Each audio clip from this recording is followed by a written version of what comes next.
Hello and welcome to Good Seeds, where we will be reading out of the Jesus Storybook Bible, where every story whispers his name, and then we will be reading the corresponding scripture that goes with the story. We've got kind of a long read today. We're going to be reading chapter 4, The New Beginning, about Noah's Ark from Genesis 6 through 9. Time passed, and many people filled the earth. Everyone everywhere had forgotten about God and were only doing bad things all the time. God's heart was filled with pain when he saw what had happened to the world he loved. Everywhere was disease and death and destruction. All the things God hates most.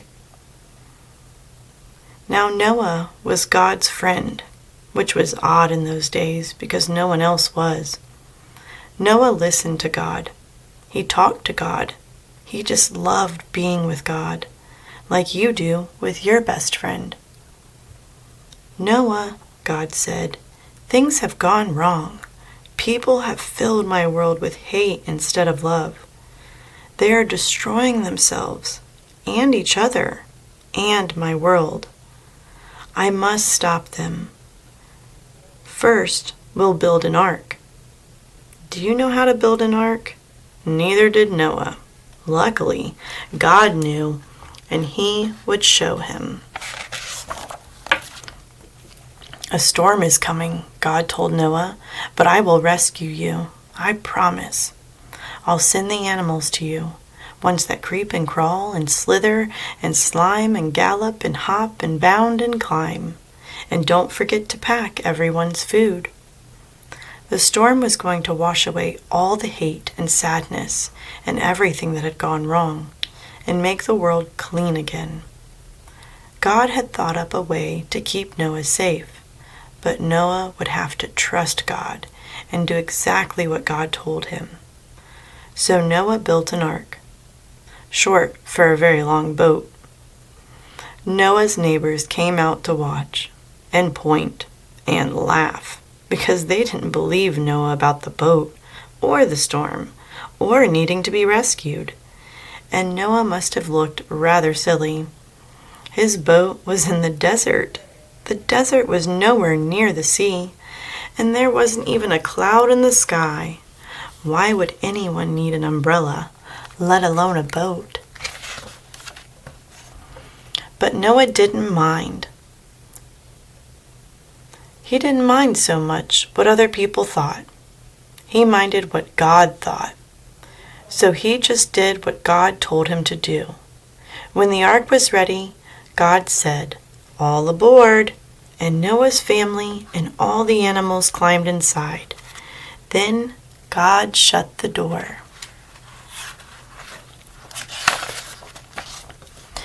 And it started raining for minutes. That joined up into hours. That joined up into days.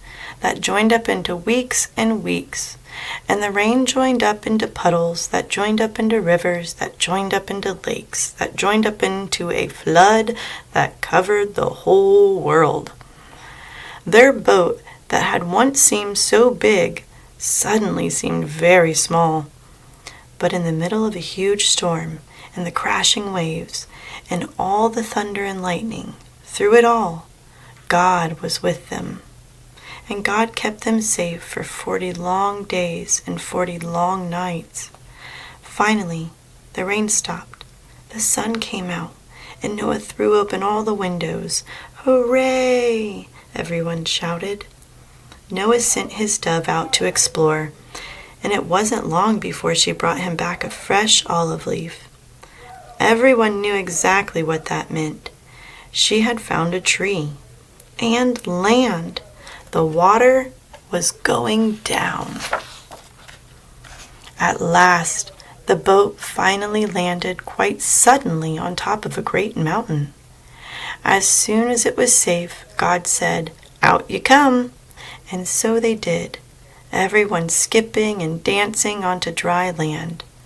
The first thing Noah did was to thank God for rescuing them just as he had promised.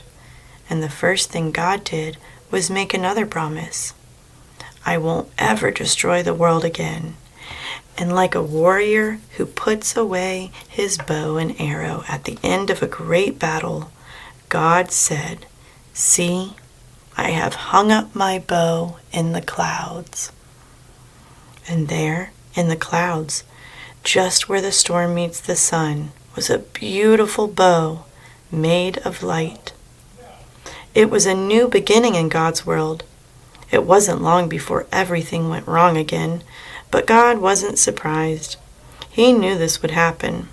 That's why, before the beginning of time, he had another plan, a better plan, a plan not to destroy the world, but to rescue it, a plan to one day send his own Son, the rescuer.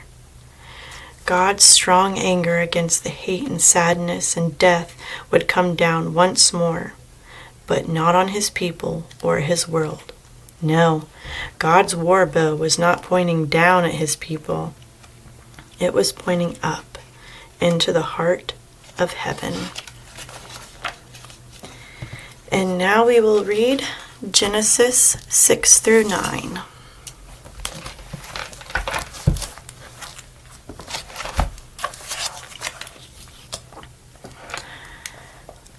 Genesis 6. Wickedness in the world. When human beings began to increase in number on the earth, and daughters were born to them, the sons of God saw that the daughters of humans were beautiful, and they married any of them they chose. Then the Lord said, "My spirit will not contend with humans forever, for they are mortal. Their days will be 120 years.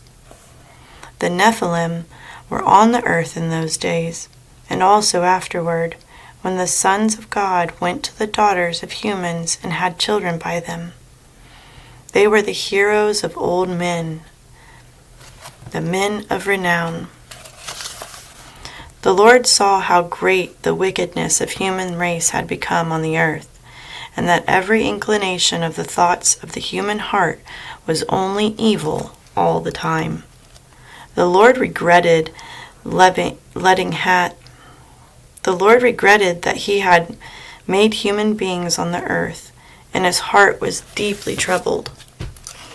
So the Lord said, "I will wipe from the face of the earth the human race I have created, and with them the animals, the birds, and the creatures that move along the ground, for I regret that I have made them." But Noah found favor in the eyes of the Lord.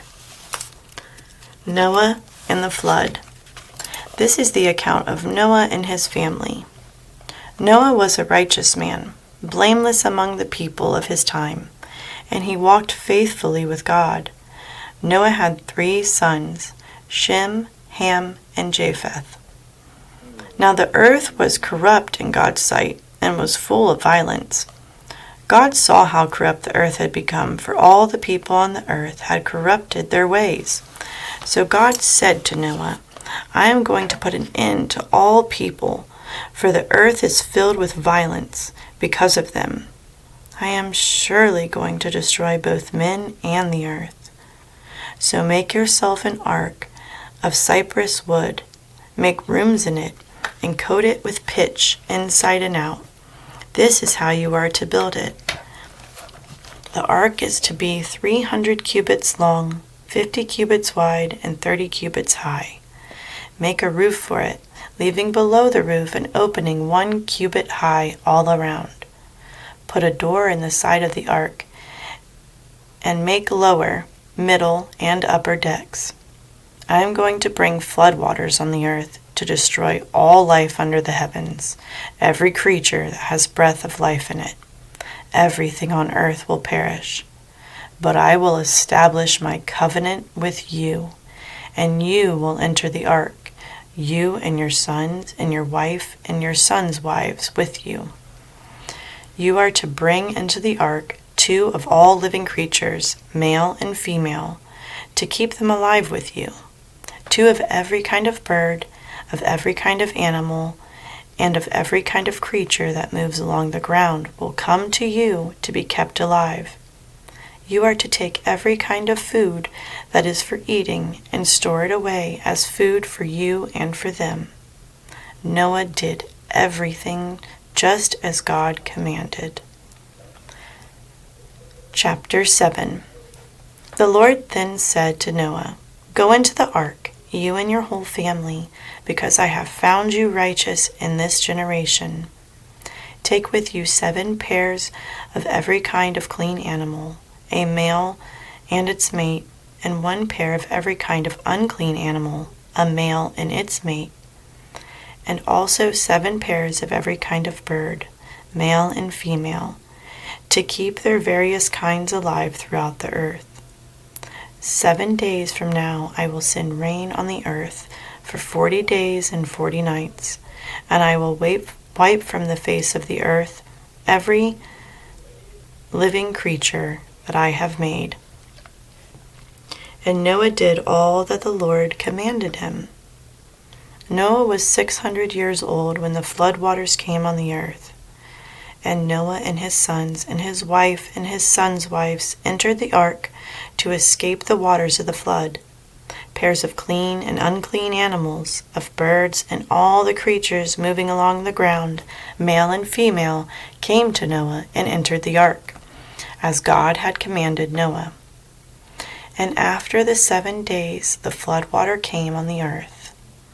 And in the 600th year of Noah's life, on the 17th day of the 2nd month, on that day all the springs of the great deep burst forth, and the floodgates of the earth and the heavens were opened, and rain fell on the earth 40 days and 40 nights. On that very day Noah and his sons, Shem, Ham, and Japheth, together with his wife and the wives of his 3 sons, entered the ark. They had with them every wild animal according to its kind, all livestock according to their kinds, every creature that moves along the ground according to its kind, and every bird according to its kind, everything with wings. Pairs of all creatures that have breath of life in them came to Noah and entered the ark. The animals going in were male and female of every living thing, as God has commanded Noah. Then the Lord shut him in. For 40 days the flood kept coming on the earth, and as the waters increased, they lifted the ark high above the earth. The waters rose and increased greatly on the earth, and the ark floated on the surface of the water. They rose greatly on the earth, and all the high mountains under the entire heavens were covered. The waters rose and covered the mountains to a depth of more than 15 cubits. Every living thing that moved on the land perished: birds, livestock, wild animals, all the creatures that swarm over the earth, and all mankind. Everything on dry land that had the breath of life in its nostrils died. Every living thing on the face of the earth was wiped out. People and animals and creatures that moved along the ground, and the birds were wiped from the earth. Only Noah was left, and those with him in the ark. The waters flooded the earth for 150 days. Chapter 8. But God remembered Noah and all the wild animals and the livestock that were with him in the ark, and he sent a wind over the earth, and the waters receded. Now the springs of the deep and the floodgates of the heavens had been closed, and the rain had stopped falling from the sky. The water receded steadily from the earth. At the end of the 150 days the water had gone down, and on the 17th day of the 7th month the ark came to rest on a mountain, the mountain of Ararat. The waters continued to recede until the 10th month, and on the first day of the 10th month, the tops of the mountains became visible. After 40 days, Noah opened the window he had made in the ark and sent out a raven, and it kept flying back and forth until the waters had dried up from the earth. Then he sent out a dove to see if the water had receded from the surface of the ground. But the dove could find nowhere to perch because there was water over all the surface of the earth. So it returned to Noah in the ark. He reached out his hand and took the dove and brought it back to himself in the ark. He waited 7 more days and again sent out the dove from the ark. When the dove returned to him in the evening, there in its beak was a freshly plucked olive leaf. Then Noah knew that the water had receded from the earth. He waited 7 more days and sent the dove out again, but this time it did not return to him. By the first day of the first month of Noah's 601st year, the water had dried up from the earth. Noah then removed the covering from the ark and saw that the surface of the ground was dry. By the 27th day of the 2nd month, the earth was completely dry. Then God said to Noah, "Come out of the ark, you and your wife and your sons and their wives. Bring out every kind of living creature that is with you, the birds, the animals, and all the creatures that move along the ground, so they can multiply on the earth and be fruitful and increase on it." So Noah came out, together with his sons and his wife and his sons' wives. All the animals and all the creatures that have moved along the ground, and all the birds, everything that moves on land, came out of the ark, one after another. Then Noah built an altar to the Lord, and taking some of all of the clean animals and clean birds, he sacrificed burnt offerings on it. The Lord smelled the pleasing aroma and said in his heart, "Never again will I curse the ground because of humans. Even though every inclination of the human heart is evil from childhood, and never again will I destroy all living creatures as I have done. As long as the earth endures, seed time and harvest, cold and heat, summer and winter, day and night will never cease." Chapter 9. God's Covenant with Noah. Then God blessed Noah and his sons, saying to them, "Be fruitful and increase in number and fill the earth.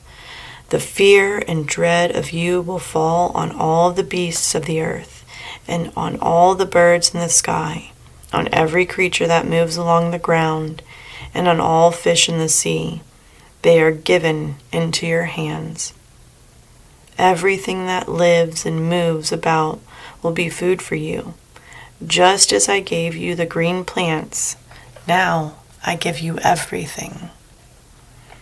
But you must not eat meat that has its blood life still in it. And for your lifeblood I will surely demand an accounting. I will demand an accounting from every animal, and from each human being too. I will demand an accounting for the life of another human being.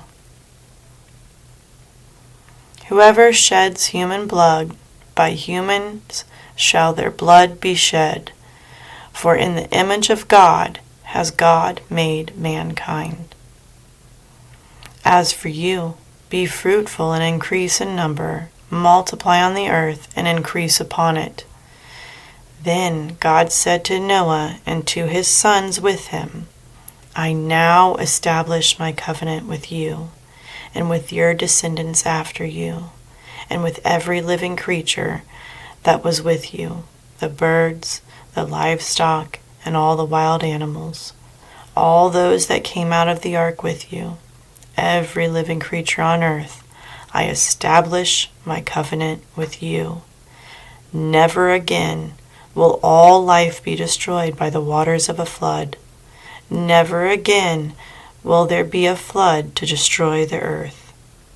And God said, "This is my sign of the covenant I am making between me and you and every living creature with you, a covenant from all generations to come.